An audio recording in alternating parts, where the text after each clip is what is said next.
Gjykata e Hagës nuk është pa drejtësi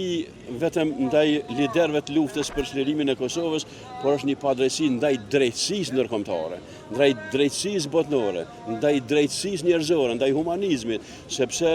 ne ushtria çlirimtare e Kosovës e kemi nisë dhe kemi filluar dhe kemi përfunduar luftën në një koalicion të ngushtë me forcat ma përparimtare botërore, në koalicion me NATO-n, me Shtetet e Bashkuara të Amerikës dhe me të gjithë forcat botërore të cilat kanë orë në Kosovë të motivuar për me ndërprej, me ndalë, me ndalu gjenocidin e cili po ushtrohet mbi një popull të pafajshëm përkundër një popull të robëruar.